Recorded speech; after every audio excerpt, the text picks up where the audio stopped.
Welcome to my YouTube channel let's study knowledge. আমি এই ভিডিওর মাধ্যমে অ্যাডজেক্টিভৰ বিষয়ে শিকিম।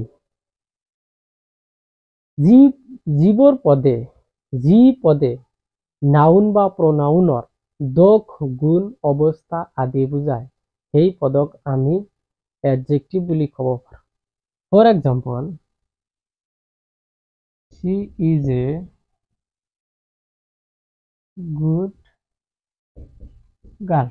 ইয়াত গুড শব্দটোৱে গাৰ্লৰ যোগ অৱস্থা বুজাইছে, ইয়াৰ কোৱালিটি বুজোৱা হৈছে। এইটো গুড শব্দটোৱে হ'ল এডজেক্টিভ।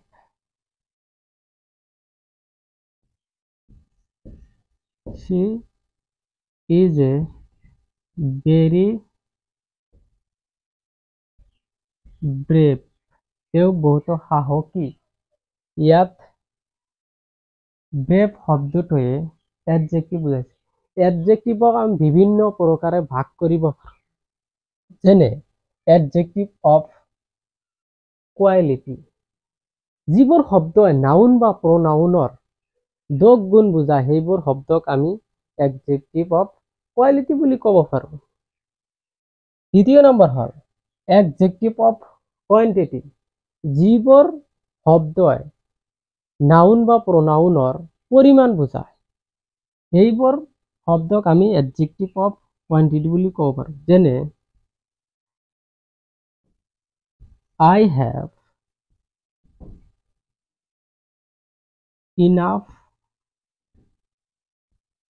money। ইয়াত ইনাফ শব্দটোৱে এডজেক্টিভ অফ কোৱান্টিটি বুজাইছে। I have little time। ইয়াত লিটিল শব্দটোৱে এডজেক্টিভ অফ কোৱান্টিটি বুজাইছে। তৃতীয় নম্বৰ হ'ল এডজেক্টিভ অফ নাম্বাৰ। যিবোৰ শব্দৰ দ্বাৰা নাউন বা প্ৰনাউনৰ সংখ্যা বুজোৱা হয় সেইবোৰ শব্দক আমি এডজেক্টিভ অফ নাম্বাৰ বুলি ক'ব পাৰোঁ। যেনে many, two, three, first, second, third, whole, no. এইবোৰ শব্দ এডজেক্টিভ অফ নাম্বাৰ। যেনে I have two brothers। ইয়াত টু শব্দটোৱে সংখ্যা বুজাইছে।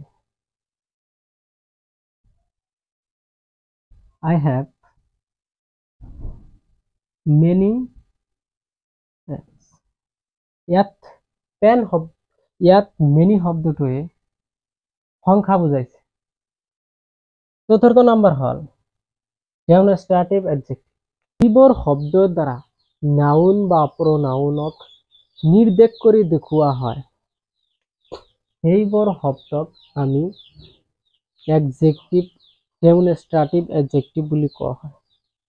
যেনে দিছ PAN is yours।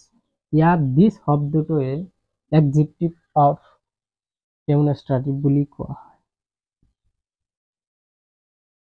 These books are new।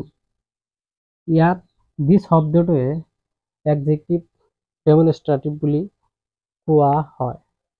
যিবোৰ শব্দই নাউনৰ শতাব্দীকাৰী সম্বন্ধ বুজায় সেইবোৰ শব্দক আমি এডজেক্টিভ পজেচিভ এডজেক্টিভ বুলি ক'ব পাৰোঁ। যেনে my, our, his, her, their, your. যেনে my father is a teacher. ইয়াত মাই শব্দটোৱে পজেচিভ এডজেক্টিভ বুজাইছে। We love our motherland. ইয়াত আৱাৰ শব্দটোৱে পজেচিভ এডজেক্টিভ বুজাইছে। 6 নম্বৰ হল ইন্টাৰগেটিভ এডজেক্টিভ। যিবোৰ শব্দৰ দ্বাৰা প্ৰশ্ন কৰা হয় সেইবোৰ শব্দক আমি ইন্টাৰগেটিভ এডজেক্টিভ বুলি ক'ব পাৰোঁ। যেনে whose pen is this? Whose pen is this?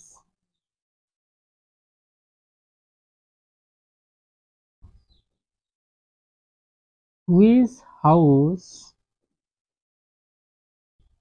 is here? ইয়াত which শব্দটোৱে ইন্টাৰগেটিভ এডজেক্টিভ বুজাইছে। প্ৰপাৰ নাউনৰ পৰা যিবোৰ এডজেক্টিভ গঠন হয় সেইবোৰ এডজেক্টিভক প্ৰপাৰ এডজেক্টিভ বুলি কোৱা হয়। প্ৰপাৰ এডজেক্টিভ বুলি কোৱা হয়।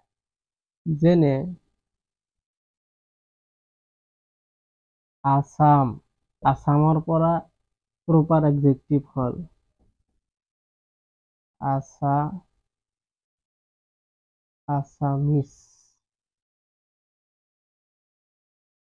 Assamese.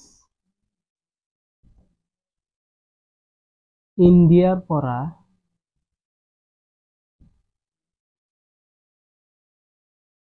Indian. Rome, Roman. China,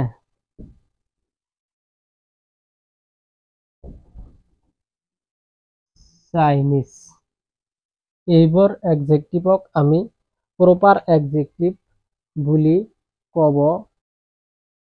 যিবোৰ এডজেক্টিভে নাউন বা প্ৰনাউনক পৃথক কৰি দেখুৱায় সেইবোৰ এডজেক্টিভক আমি ডিস্ট্ৰিবিউটিভ এডজেক্টিভ বুলি ক'ব পাৰোঁ। যেনে we go to Guwahati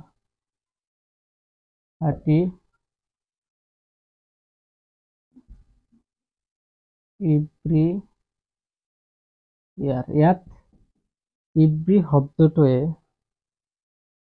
ডিস্ট্ৰিবিউটিভ adjective বুজোৱা হৈছে।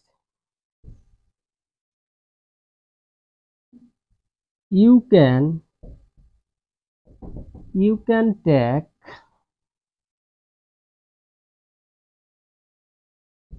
either of